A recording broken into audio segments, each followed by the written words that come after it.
I avoided writing this for a long time, not because I wanted to protect myself, but because I didn't want to give the memory a fixed shape. Memories change when you put them into words. They stop drifting. They become solid.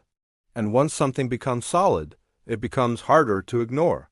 For years I told myself that what happened was just a coincidence layered on top of exhaustion, a mechanical failure combined with an overactive imagination.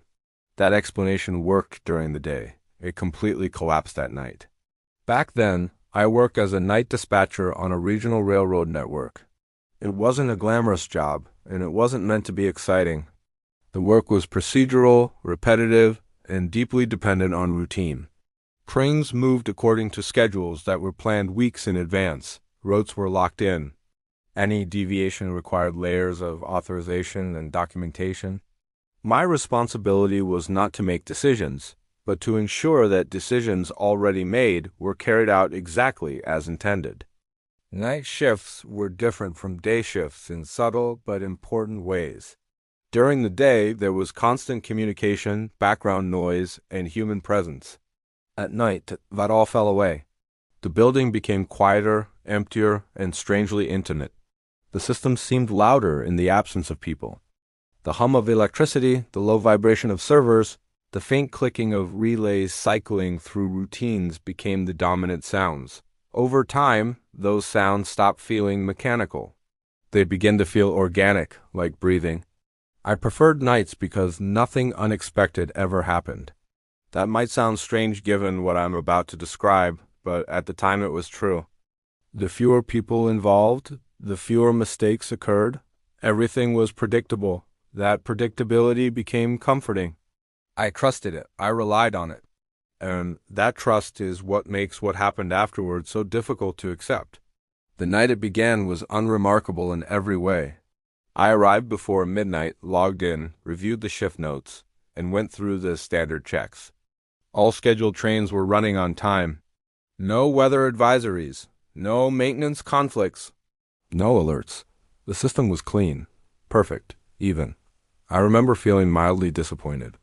A quiet night can feel endless when you're tired. As the hours passed, I settled into the rhythm of observation. Check monitors.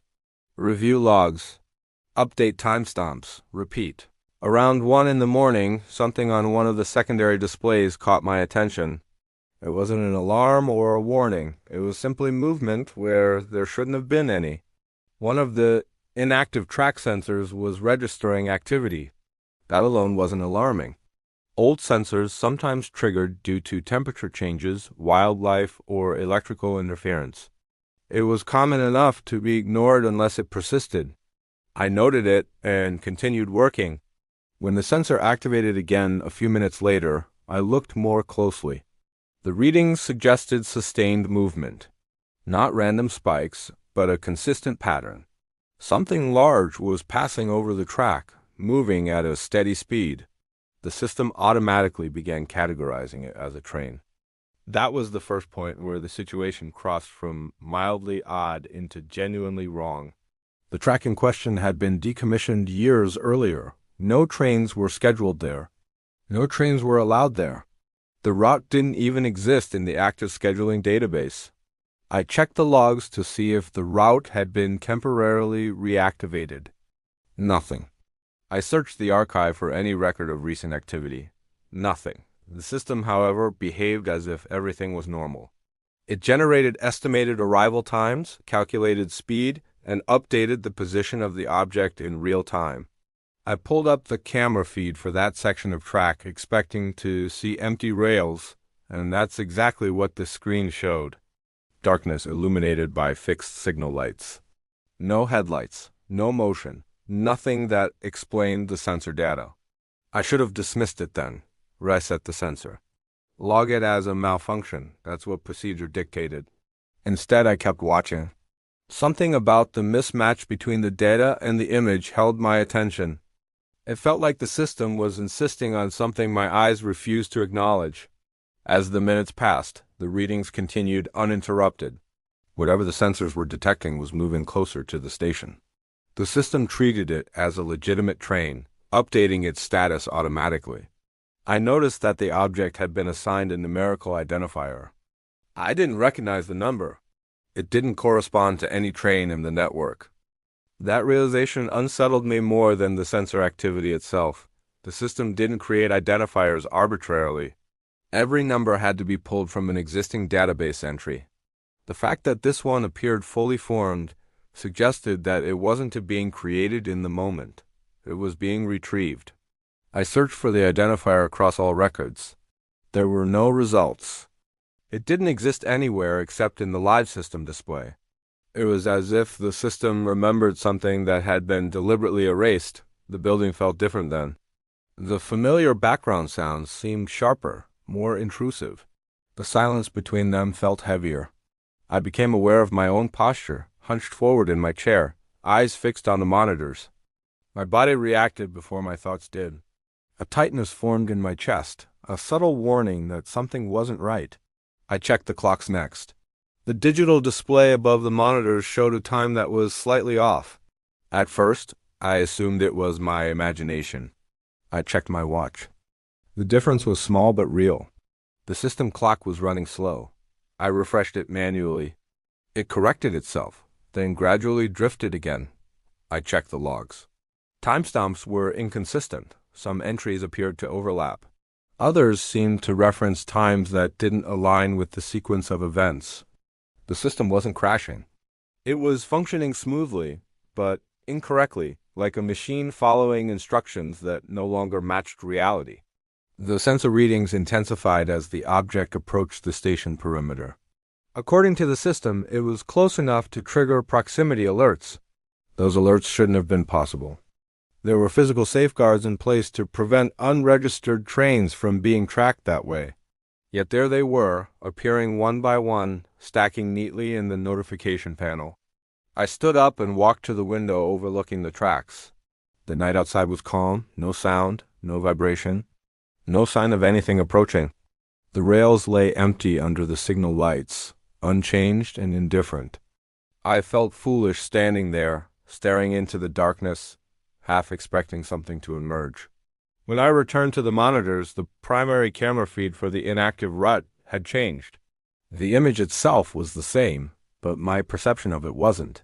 The darkness seemed deeper, more textured. It felt less like an absence of light and more like a presence. I had the unsettling impression that if I looked away, it would move. The system logs began updating on their own. New entries appeared without my input, documenting progress along the route. Each entry was formatted correctly, indistinguishable from legitimate records. The system wasn't malfunctioning in any obvious way. It was doing exactly what it was designed to do, just for something that shouldn't have existed. At that point, fear took over completely. Not panic, but a focused, consuming dread. The kind that narrows your thoughts and strips away rationalizations. I tried to intervene manually, overriding the tracking process. Some commands executed. Others returned errors I had never seen before. The system resisted me, not aggressively, but persistently, like it had already committed to a course of action. The sensor data indicated that the object had reached the station boundary. According to the system, it was already there. The arrival time updated to a value that made no sense, a timestamp that didn't correspond to the current time. It felt as if the system believed the arrival had already happened and was merely catching up. I checked the cameras again. Still nothing.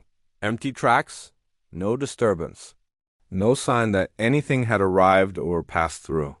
And yet, the sensation in my chest grew stronger. A low, oppressive pressure, like standing near heavy machinery. I felt it through the floor, through the walls, through my own body. One of the monitors went black. Not frozen or disconnected, but intentionally blank. A single line of unfamiliar text appeared briefly before disappearing. I couldn't read it in a conventional sense, but I understood it anyway. It wasn't a message meant to be interpreted. It was a confirmation that a process was completing. I realized then that the system wasn't tracking a physical object. It was tracking an event. Something that moved not through space alone, but through time, through records, through acknowledgement. The more the system observed it, logged it, and accounted for it, the more real it became. That realization terrified me more than anything else. because it meant that the danger wasn't outside, approaching on the tracks. It was inside the system, inside the building, inside the act of observation itself. I acted without thinking. I began shutting systems down, starting with non-essential components and working inward. The room grew quieter as displays powered off one by one. The hum faded. The air felt heavier. When I cut power to the main control panels, the lights dimmed and emergency illumination kicked in, bathing the room in a dull, unnatural glow. For a brief moment, everything stopped. The pressure in my chest eased slightly. Then it returned, stronger than before. I felt a sensation of movement that had nothing to do with sight or sound. It was as if something enormous was passing through a space that overlapped with mine, close enough to be felt but not seen.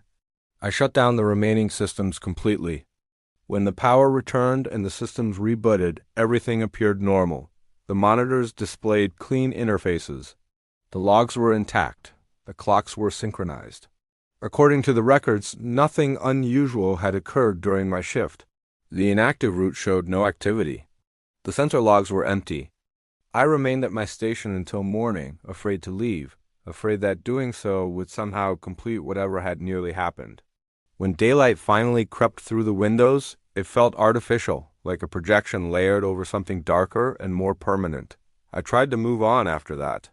I told myself it was stress, fatigue, a rare but explainable convergence of errors. That explanation held, barely, until I learned that the dispatcher who worked that shift before me had resigned abruptly months earlier. No notice, no explanation. His workstation had been cleared, his records archived. Out of curiosity, I requested access to his logs. Most were routine. But buried among them was an entry that mirrored my experience almost exactly. The same inactive route, the same unexplained sensor activity, the same acknowledgement of an arrival that never appeared on camera. After that, I began noticing small discrepancies everywhere, minor schedule anomalies. Trains arriving slightly early without explanation, logs that didn't quite align. No one else seemed concerned. To them, everything functioned within acceptable margins. To me, it felt like the system remembered something it was trying to repeat. I eventually left the job. I couldn't stand the night shifts anymore. I couldn't stand the silence. Even now, years later, there are nights when I feel that same pressure in my chest, the same sense of movement without sound, as if something is still traveling, still following a route defined not by rails, but by records and recognition. I don't know what would have happened if I hadn't shut the system down that night. I don't know what it means to arrive without being seen. But I know this, whatever it was didn't need to exist until someone noticed it. And once noticed, it never truly stopped moving.